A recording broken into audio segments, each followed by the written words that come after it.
this parsha, Vizot HaBracha, which we're going to learn a little bit about today, is the last parsha of the Torah, but it's very rarely read a lot, right? There are some years where it's probably only read twice. I'm not great at math, so that might be wrong, but I'm pretty sure that at minimum it's read once, obviously, but I think it can be read up to 3 times, like this year where it's being read this Shabbat afternoon, next Shabbat afternoon, and then we also read it on Simchat Torah as the conclusion before we read Breshit. But there are some years where the Torah reading days don't line up in such a way that we would even read it that many times. So it's definitely a parsha that we do not read on Shabbat. So no one can say, I had my, well, I guess if they had a bar bat mitzvah on Simchat Torah, maybe they could say this, but they definitely didn't have a Shabbat bar bat mitzvah and read Vizot HaBracha as their parsha. And it's a really interesting thing that there are some years that we also don't read Breshit on Shabbat, just depending on how the cycle works out. This year happens to be a Shabbat where we do, a year that we do. But it is interesting that the first parsha and the last parsha of our Torah don't get as much. I don't know, like. Yeah, props. As the rest of our parsha, you would think that the beginning and the end of a quote book, right, would get, if not more, at least the same amount of honor, of kavod as props, as the other parshiot, as the other sections of our Torah. So I always like to teach on Vizot HaBracha because I feel like if we're not going to read it that much, we should at least learn about it. We should at least know what's going on in it. So we're going to take a look at the last 3 verses of the parsha and then the first verse of Breshit as a way of kind of connecting the two. Oh, sorry. Do you guys have 2 sheets? Okay, great. If you don't, I have more up here. Okay, so this is not how I like to teach, but because we have people on Zoom, I'm going to do all the reading, but people should feel free to ask questions, raise your hand, etc. But I'm gonna read the actual verses. So, okay, Deuteronomy 34:10 says, "Velo kam navi od beYisrael keMoshe," and there didn't arise another prophet like in Israel like Moshe. So, after Moshe's time, there was never again a prophet like him who rose in Israel. Asher yada'os, Hashem panim el panim, who God knew face to face. I recognize that the translation is who God singled out face to face, but yada'o is that he knew him, right? That he had some kind of intimate knowledge of him, not just his name. He wasn't just an acquaintance, but he actually knew him intimately. And then it's kind of duplicated in saying panim el panim, right? That's just, it's a way of saying that yet again, that not only was this an intimate relationship where God really knew Moshe, but they also knew each other face to face, which was not the type of relationship that God had with other people in our Torah. So what are some questions that you have just about this verse? That there was not another prophet that rose in Israel like Moshe, a person who knew God intimately face to face, or who God knew face to face. Yeah, Irv. I saw that phrase stood out of me. Yeah. The question I had was why? Of course, being the person I am, I have an answer. What the why of what though? Why did it say that Moses was never a person like Moses? Yeah, great. So why, first of all, why does it need to say that? And then also what's the factual need behind knowing that there was not a prophet who lived like Moshe ever again for Israel? You want to answer your own question? Okay. The answer is because he was a freedom fighter. Okay, so maybe he was a freedom fighter, and so there was no one else like him who rose to be a leader of Israel. That is definitely an interesting answer. Other questions? Yeah.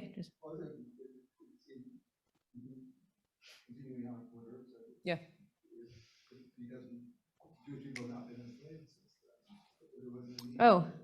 Oh, interesting. So maybe the need changed because, as Jason said, there was no more slavery. They had left that world. So now they didn't actually need a leader like Moshe had been to lead the people because they're in a different situation.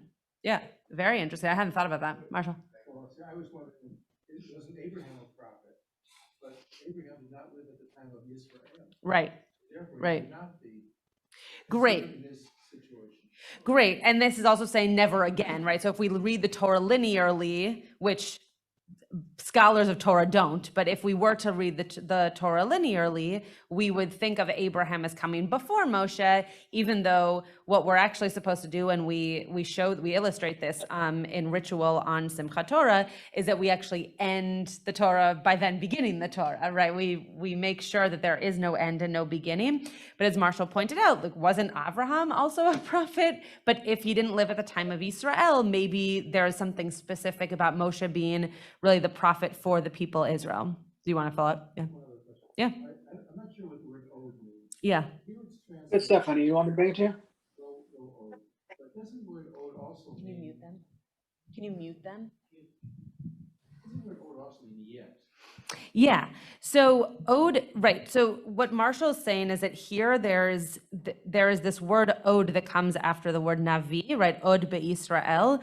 So that there had been yet could be a translation, or that there wouldn't be another one, right? Ode is like is additive, right? That there wouldn't be again, or there wouldn't be another.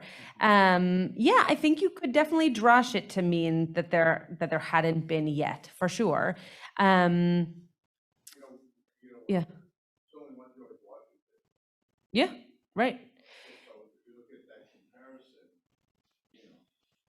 Right. So it is possible that all the Torah is saying, very simply, though I'm not trying to say that what Erb's statement was a simple one, but just very kind of pshat, the basic understanding of this could just be there was no other guy like Moshe, right? Moshe was Moshe, Abraham was Abraham, Jacob was Jacob, and there was no other guy like Moshe because Moshe was Moshe. Bob, did you have something to say? No? Okay.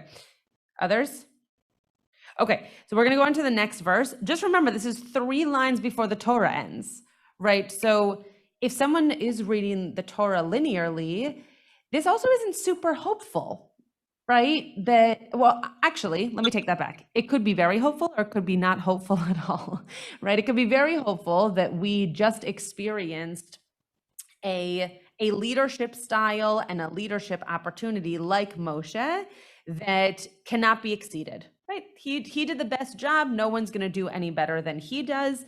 And the pessimistic version of reading that is, all right, so like then the people went on after the Torah was written and we were just SOL, right? There was no chance that we were going to be able to do as well as we did in the Torah because there was never again a leader like we had in Moshe.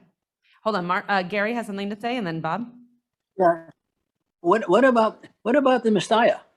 I mean, essentially, Moses was the Messiah of those days, and hopefully we'll have a Messiah that would do what Moses wasn't able to do. Mm-hmm. And so there's another side of that. Yeah, I don't know that Moshe was ever seen as a messianic type figure. I think that people who want to see the Messiah as being a leader in the future of a people into a messianic age, for redundancy's sake, that might be similar to what Moshe did in terms of bringing the people into Israel, for sure. Yeah, I don't know that we think of the Messiah as a leader, because the Messiah actually isn't necessarily going to do anything that would lead the people in such a way. The Messiah just brings on a certain type of time, and then everything kind of falls into place. I mean, at least that's how it's written about, right? The Messiah isn't necessarily going to then take rank as king or prophet to be able to make any of those things happen. Like the temple will be built, sacrifices will happen again, et cetera, but there isn't any reason for us to believe that the Messiah is the one who makes all of that happen. It's just the Messiah is the one who brings it about. Yeah. I thought that part of Rambam's definition of how you have Mashiach is that it's proven by the fact that he did rebuild the temple.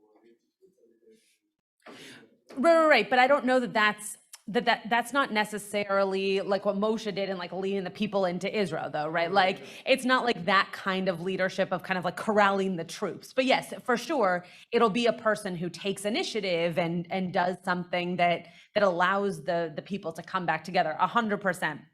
Just not necessarily the like shepherd with a staff splitting the sea type leader. Yeah, Bob.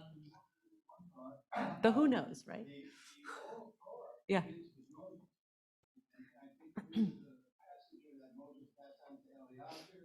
Yeah, the Mishnah, yeah. Mm-hmm. And so, we have the tradition, we have the oral law given from Moses. Mm-hmm. I mean, that should be enough. What should be enough? That we have the oral law. Yeah. Passed on, with Moses, and so to have another. Oh, I see what you're saying. Got it. Then it's gonna be two traditions. Got it. Why do we even need another prophet if Moshe did all this work to pass it on to Joshua, who then passed it on to the elders, who passed it on, et cetera, et cetera, et cetera? Yeah, it's a really good point. And maybe we don't, right? But again, it leaves us wondering then if we're looking, not to quote my own Yom Kippur sermon, but if we're standing in our present and we're looking at our past, what does that tell us about our past, right? What does that tell us about how good we had it? And then to move forward, we feel kind of like, well, how are we going to move forward if we know we're not going to have a leader as good as he was, right? But maybe it's because he passed it down. That's definitely possible. Okay, we could clearly spend many minutes on this one verse, but let's get to the other two also. So the next verse, the penultimate verse of the Torah, Lechol ha'otot ve'hamoftim asher shelacho Hashem la'asot be'eretz Mitzrayim. So all the reason that never again did a prophet arise like Moshe is because Moshe had all of these wonders and miracles and it says here signs and portents, which are fancier words from what I've already said, sent to him by God to do for the people in Egypt, leparo lechol avadav lechol artzo. So to do on behalf of God, but in order to affect Pharaoh and all of the slaves and the whole country. Okay. Ulechol hayad hachazaka ulechol hamorah hagadol asher atza Moshe le'enei kol Yisrael. And that's it. Done. Torah over. Okay. That last line, the yad hachazaka, the strong hand that Moshe had, which was at what point? This isn't a trick question. Yes, split the Red Sea. Ulechol hamorah. What is the morah hagadol? Revelation, right? So receiving the Torah, being in awe of God, that Moshe did it says le'enei kol Yisrael, like literally in the eyes of Israel, that they were able to see what's happening to Moshe. So what are the categories here that really that are qualifying Moshe for being this amazing leader that we're never going to have again? What are the things that he did or that happened to him? Yeah, great. So God told Moshe what to do, right? That's pretty important. And back to Marshall's point, that also happened with Abraham. But if we look at the documentary hypothesis, which I'm not going to get into so much today, but if we look at that, we believe that Genesis was a very different type of writing of Torah than Deuteronomy. So the fact that in Genesis we had a God that was much more of a personal God, and now we're kind of hearkening back to that kind of God, it is interesting. But what we're seeing here is that Moshe had this relationship with God where God said, okay, I'm going to give you this staff and you're going to split a sea, or I'm going to give you a Torah and you're going to give it to all the people. And there was no one else for whom that happened for, right? No one else had that kind of relationship with God. Well, I don't want to take it away from Abraham. Abraham created the Jews. Yeah. Then they were enslaved. Then they were enslaved for 400 years. Yeah. And Moshe was the labor organizer. Yeah. Uh-huh. And God called the strike. He executed it. But, the issue is just that he freed the people, right? So if you look at America, there's George Washington and then there's Abraham Lincoln, almost the same. If you're African American, you certainly relate to Yeah, that's definitely an interesting comparison. I think that you could actually say that Abraham, I'll just say Abraham Lincoln, that Abraham didn't actually create the people. Abraham created the nation, right? Moshe created the people because Abraham was the first Jew, right? First rituals, covenant, et cetera, et cetera, et cetera. We're about to have all those really great stories. It's my favorite thing when we start the Torah again, because it's like, oh, thank God, Leviticus. Well, I can wait another few months. Now I'm back in Genesis. It's awesome. But that narrative that we're about to see is the creation of a nation and how to form that nation. Like when you do those projects in first and second grade, like what does it mean to have a nation? And you have a flag and you have, a flower and an animal and all those kinds of things, right? Like that's what Abraham did. He made sure that there were things to go along with them. But then Moshe actually created the people because he provided them with the Torah, he provided them with the rules. He actually literally took them out of slavery to become a people. Yes? I'm going to debate you a little bit. I agree. Okay. He did great stuff. But the question becomes, how did Abraham create the people? What I got out of it, in one of the sessions here, Yeah. you said it, maybe it was you, Mhm. he did marches where he went to all these places and then all the people came. And you have to almost argue where people didn't believe in all these gods and he made them, convinced them to believe in one Sure, God. sure. Yeah. But again, I wonder if it's just semantics, but yeah.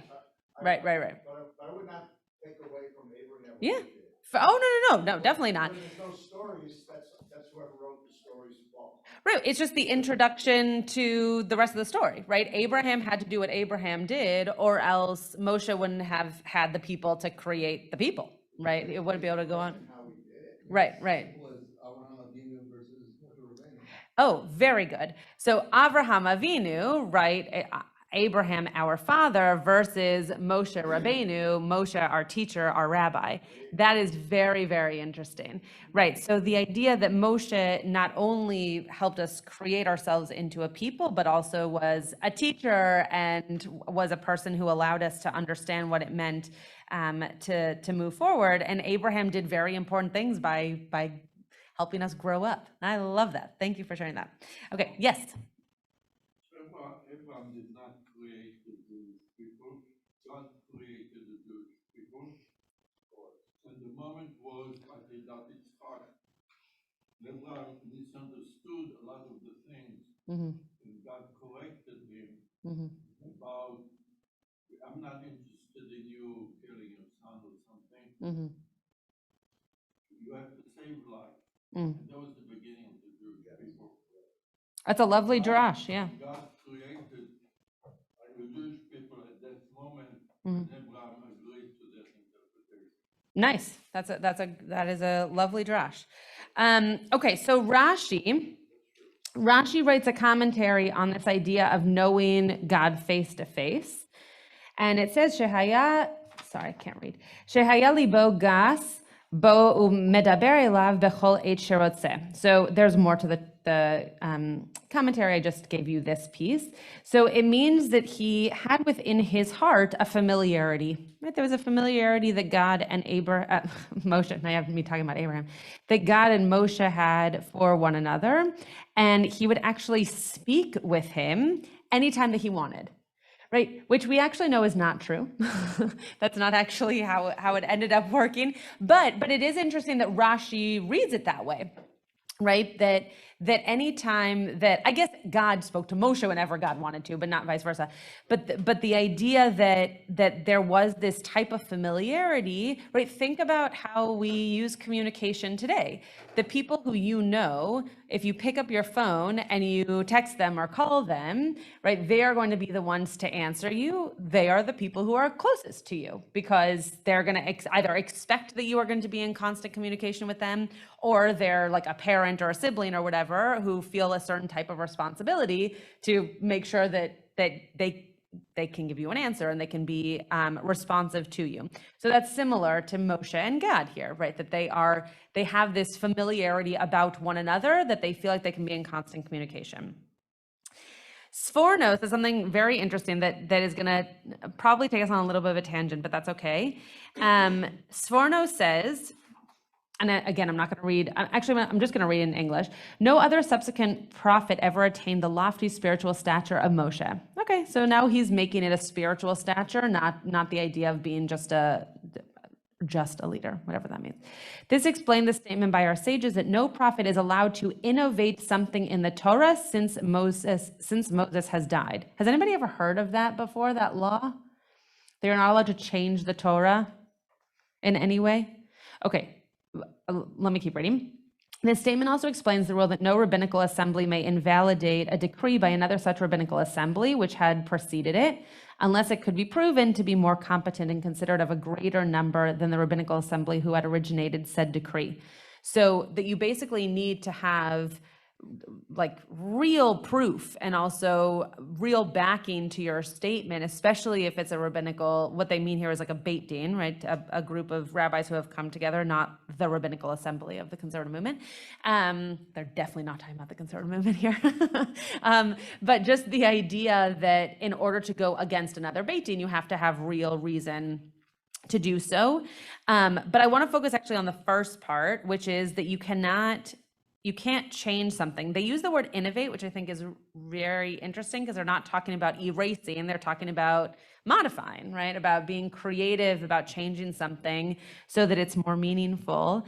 And you're not allowed to do that since Moshe died. So I brought you the Gemara that it's referencing here, Shabbat 104. And it says here, again, I'm just going to read in the English for time's sake. The Gemara rejects this. And is that reasonable? So rejects that statement. Isn't it written, these are the commandments that the Lord commanded Moshe to tell the children of Israel at Mount Sinai? That's from Leviticus. It's from a few chapters back. The word these underscores that a prophet is not permitted to introduce any new element related to the Torah and its mitzvot from here on. So what's the problem with this in today's day at Temple Beth Am as conservative Jews? Conservative Judaism is not changing, but it's innovating, reinterpreting law. All the time, right? We as conservative Jews are, and I would even argue modern Orthodox Jews and definitely Reform Jews are innovating Torah all the time, right? Right. The Haredim are not, right? The Haredim are not, I mean, they're interpreting for sure, but they're not innovating. I don't think the word innovating has ever been in the same sentence as Haredim, but the idea of, because the whole point is that they're sticking to an old tradition. So it is the antithesis of innovation. That's not to say it's bad, just not innovative. But for us to read this, it's not a tisk, it's just very interesting. So how do we define then what we're doing? If we are a lawful denomination of Judaism, and if most denominations of Judaism are innovative, then how are we getting around this? How are we getting around this idea that because there has never been a leader since Moshe, that we were not supposed to then touch anything that Moshe did, because then we would assume that we are better than Moshe, right? We're putting ourselves in those shoes that make us better than this leader who our Torah is telling us there was never another leader like him. So how do we get around this, do you think? I don't actually have an answer. I'm just curious what you think. I see like half hands, yeah. I mean, we have the oral law. We have the oral law constantly, continuously interpreting and refining and innovating, but it's not really changing the spirit, changing the essence. So I think we have to, I mean, it's just like we have to understand that it's built in to the way the Torah was given to Moses and the way Moses handled it. Sure. So I don't think that the Gemara is innovating, right? The Gemara is definitely interpreting and is teaching based off of the Mishnah, which then comes also from the Torah if we're going backwards. And then from the Gemara, from the Talmud, we then get the Shulchan Aruch, which are our laws. The innovation comes from those laws beyond, right? So the Gemara, I don't think is necessarily innovating if we want to just translate the word innovation as being creative with something, because it's all discussion around the written Torah. It's all discussion around what had happened in the actual 5 books of Moses and the prophets. And then when we get to the Shulchan Aruch or the Mishnah Torah by Maimonides, now all of a sudden, when we read it in the 21st century, and obviously before us as well, there are innovative pieces based off of that that allow us to, for example, be teaching here with a microphone with a computer in front of me, right? And 2 years ago, we wouldn't have done that at Temple Beth Am. So the innovation is happening all the time, not just in a book. You know, you could see with the pandemic, you lose eight or you die. Mm-hmm, The rest of mm-hmm. the ones that put outdoor dining and created a Sure. new thing are doing reasonably well. And Sure. there's a litter of people that didn't, Sure. So that's Right. So maybe we've figured out a survival mechanism that we have to innovate to make sure that the things that we are learning, even from the Torah or the oral Torah, that we are permeating them into our lives in such a way that we are still holding fast to them, but we are also making sure that they are relevant to the lives that we are living and the lives that we want to perpetuate with a real rootedness in the tradition. Yeah, that's great. Marshall, you had a hand up.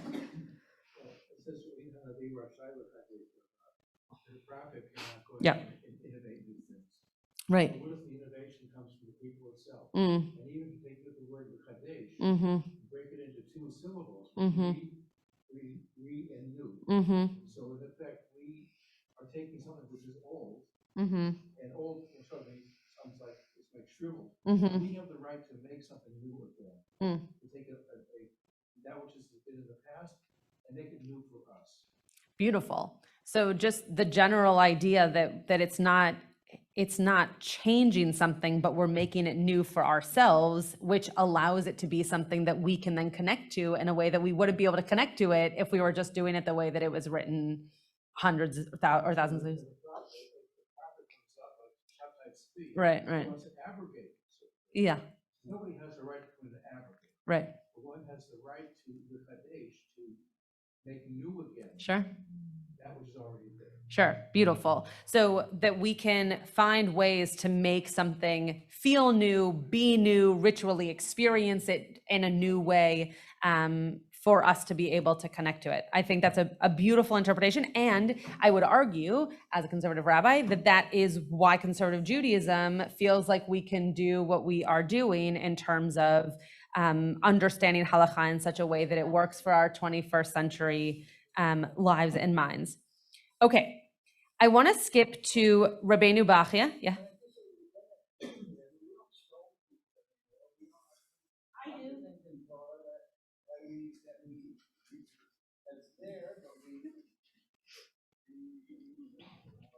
Yeah. And I think that there probably is a difference between ignoring things that would be destructive and innovating things that would allow us to be more connected to them. You're totally right. There are many things in the Torah that were passed down that then got to the Gemara or then got to the Shulchan Aruch, where our rabbis very purposefully made it super, super, super hard to adhere to those laws because they knew that we wanted to do away with them. So, but they didn't say, well, we're just going to get rid of it. They said, here are all the stipulations you would need to, quote, follow in order for that to come about. And that's how we don't do it. But yeah, you're totally right. Okay. So Rabbeinu Bachya is going to talk now about the end of the last verse of Torah. So it's a little bit of a change in subject here. But I think I have time to do the whole thing. This is already cut down from what it actually is. So let's see if we can get through it. Okay, I'm going to start it at that time. At that time, God had explained these awesome spectacles as designed to strengthen the people's awe of God and to help them not to trespass, right? So this is the revelation piece here. Moses enumerates events in chronological order. God's miracles had first been aimed at Pharaoh and subsequently at the Jewish people. So this is where we're talking about the Moftim and the Otot, right? That the way in which God was close to Moshe was through these miracles. That what Rabbeinu Bachya is saying, they were first aimed at Pharaoh, but then they turned towards ways of building the Jewish people. The words Asher Asa must be understood as he demonstrated. seeing that he being probably God here, that Moses does not make miracles, but God does. The reason that the Torah here does not write matters in the same order as did Isaiah, for example, is due to the respective level of the prophetic powers of the prophet involved. Moses, as opposed to Isaiah, had been privileged, and by the way, all other prophets, had been privileged to see what are called clear, unblurred visions. So Moshe, because he had that panim el panim, that face-to-face interaction with God, he had these visions that did not need to go through anything else, right? Think about the way in which Elijah speaks or interacts with God, or Isaiah or Jeremiah or any of those prophets. It's always through something else or through a voice of something else, right? It's not a clear vision straight from God with God in your face. Thus it was that the Torah wrote of him, Le'enei Kol Yisrael, he demonstrated everything he wanted to convey to the eyes of Israel, to their most superior means of perception in the clearest possible manner. God was able to convey the meaning of the emanations to the people.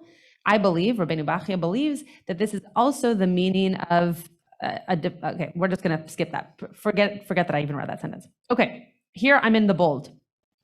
You have to appreciate that seeing that both the Torah and the concept of the Jewish people preceded the creation of the universe. Okay, let me read that again. Both the Torah and the concept of the Jewish people preceded the creation of the universe. So the creation of the universe happened, according to Rabbeinu Bachya, after the Torah and the idea of the Jewish people was already established. Okay. The Torah commenced with the word Breshit and concluded with the word Yisrael.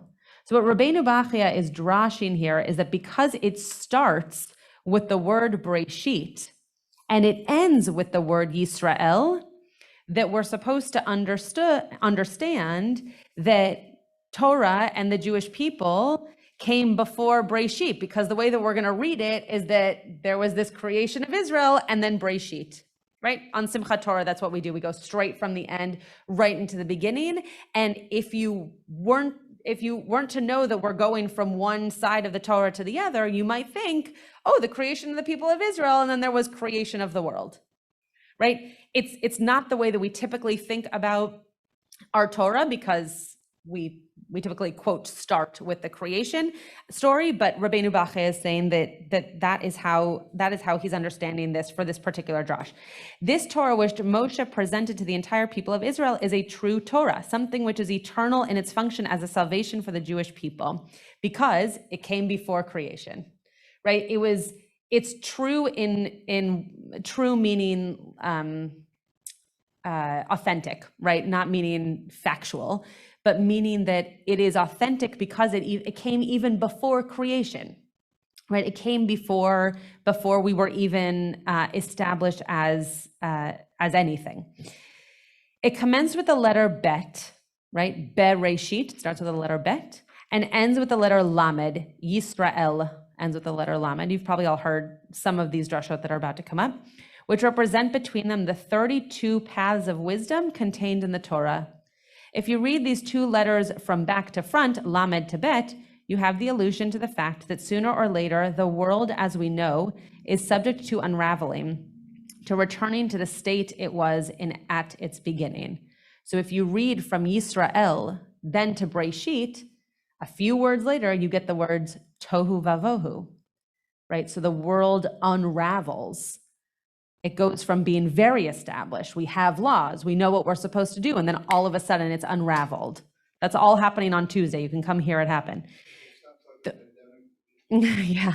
The word lev, heart, is what we get when reading the last letter of the Torah, first followed by the first letter of the Torah. You've probably heard that before. Lots of rabbis like to drash on that. Heart is symbolic of ratzon, of will.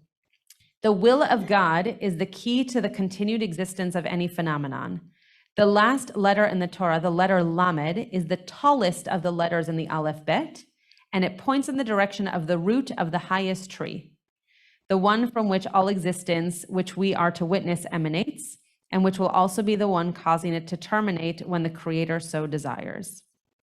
Okay, So I'm not going to get into that little midrash right there, but you're seeing how these letters that are connected because of the way that we read the Torah, we go from Yisrael straight into Bereshit, so that Lamed and Bet are very closely connected, are making us think almost backwards about what it means to be a people, and then going into this creation story where not only are we not a people, but we are in complete disarray and we're not even created, right? We're dust of the earth. So the first line of the creation story and of our Torah is Bereshit bara Elohim et hashamayim ve'et haaretz. In beginningness, right? In what it means to begin something, created God the heavens and the earth. There is nothing there about human beings. There's nothing there about a nation. There's nothing there about unity. It's actually completely divided, not about people at all, and is obviously going to start our creation story, which we know goes on from there. So first of all, does anybody have any comments on this? And then I'll wrap up the idea here. Okay. So what I wanted you to be able to think about is that similar to how we think about the word matzah, right? You've probably also heard this, Josh, that there's a teeny tiny second of time that matzah goes from matzah to chametz, right? If it's any longer than 18 minutes, it becomes chametz. And that's why there's a little teeny tiny gap in the hay, right, of matzah, because you have only a teeny tiny little bit of time before it becomes something completely different. That's how we're supposed to read our Torah. We're supposed to read it with not even a second of difference in between when we were a people and when we began. Because we're supposed to recognize that the two are actually really connected. We have to be very connected to our beginning story for us to imagine how we got to be a people, and vice versa. We have to know the beginning story to understand how important it was that then we became a people. So I put the heart of our matter as the title because of lev and the fact that the whole Torah is then encompassed in this word lev. But I hope that you're also able to take this to heart as you hear the Torah start again on Tuesday, that you're able to think about what are those split seconds that allow us to recognize being a people to our creation and vice versa, and what are the fragments that could have gone wrong or had to go right in our Torah for all of this to happen such that we could be a people, or such that creation could happen. So just food for thought. I hope that it was interesting and something that you will be able to take with you in all of the spaces where you're not hearing V'zot HaBracha in the next few days. But if you would like to hear V'zot HaBracha again, you can come next Shabbat afternoon, and then you will be able to hear it on Simchat Torah as well on Tuesday night.